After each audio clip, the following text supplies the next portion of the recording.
Hello, my name's Hank.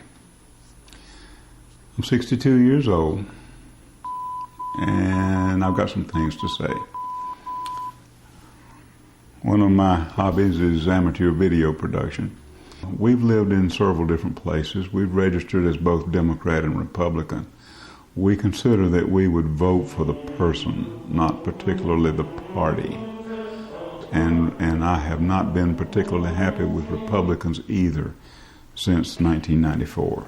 The March 20th, 2010 rally, final rally in Washington, D.C., was attended by around 25,000 people.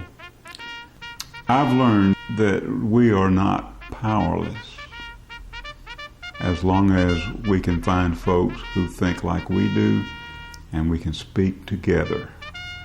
Even though in D.C. last week, I can guarantee you that the House members were very much aware that we were there.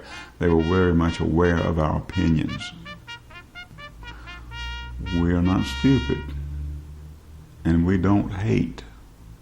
We are absolutely normal members of what once was Reagan's silent majority.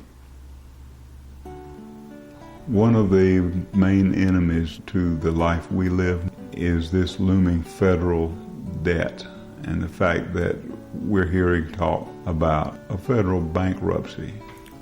What would a federal bankruptcy look like? Well, let's take one little section. When I was young, all paper money carried a title on top that said silver certificate. That meant that the federal government owned enough silver to redeem the paper dollars in circulation. Now, look at the top of your money. It will say Federal Reserve Note. What does that mean? It means there's no precious metal backing up the value of that dollar. It is only the full faith and credit of the United States of America that supports that dollar's value. That's the dollars in your pocket and the dollars in my pocket. So if the federal government is bankrupted, what will the money in our pockets be worth? Don't know. Don't want to find out. If our Arab friends that produce petroleum decide that the federal dollars are worthless, they won't sell us any more oil for dollars. If the trucks and the trains and the airplanes can't find fuel or can't afford the fuel because fuel would go out of sight here in the United States, they stop rolling. If 18-wheelers stop rolling, food disappears from the grocery store shelves within hours. This will not be a storm, even a very serious storm, that aid will arrive within 3 days or a week. This will be a catastrophe with no end in sight.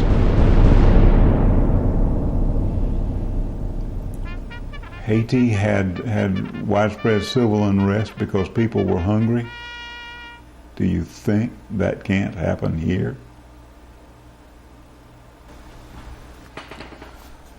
So why do our leaders continue to spend wildly? Why are they doing this?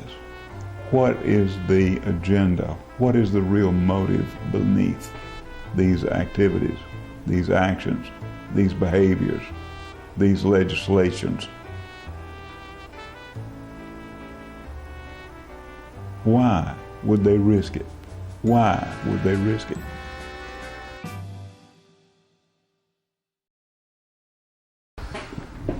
Not talking about any particular individual, in my opinion, the typical elected official is a parasite. One who's responding to some inner need for power. And of course, this is the overarching answer to my question. In nature, parasites don't think, but a wise parasite does little harm to the host organism. What we've got going on now is doing harm.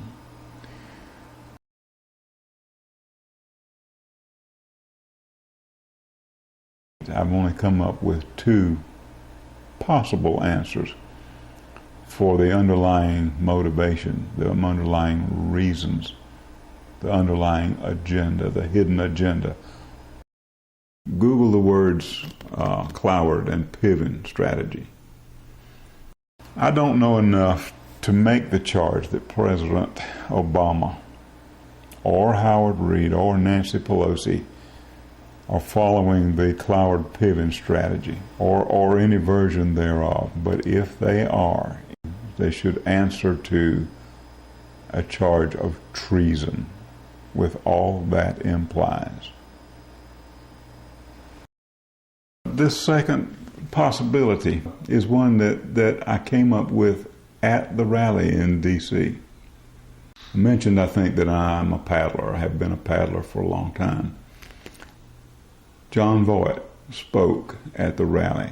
I was introduced to John Voight, the actor, by the 1972 movie Deliverance.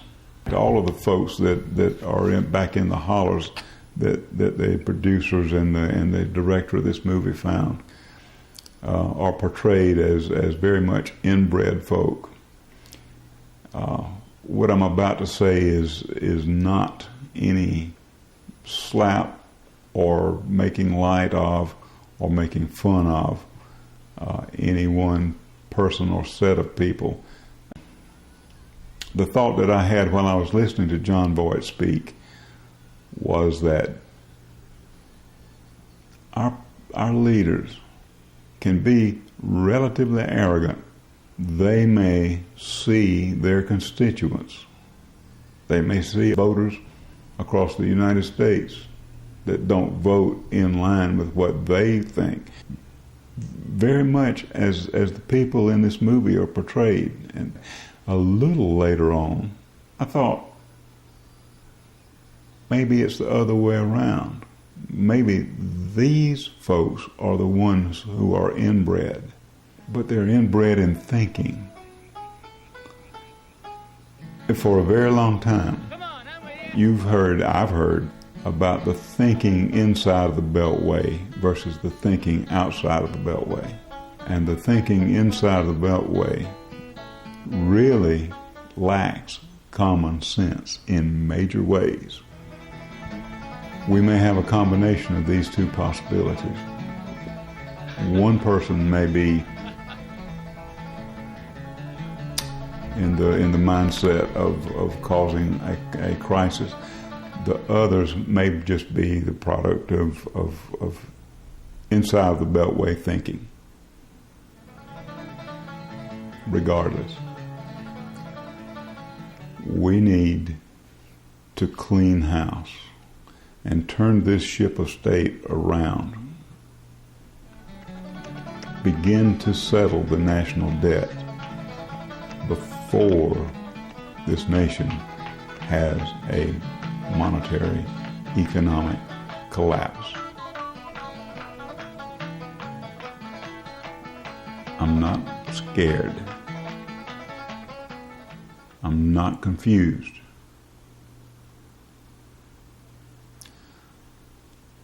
I'm very concerned with where we're going.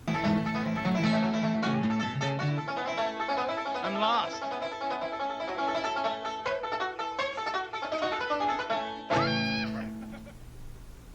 Thank you very much.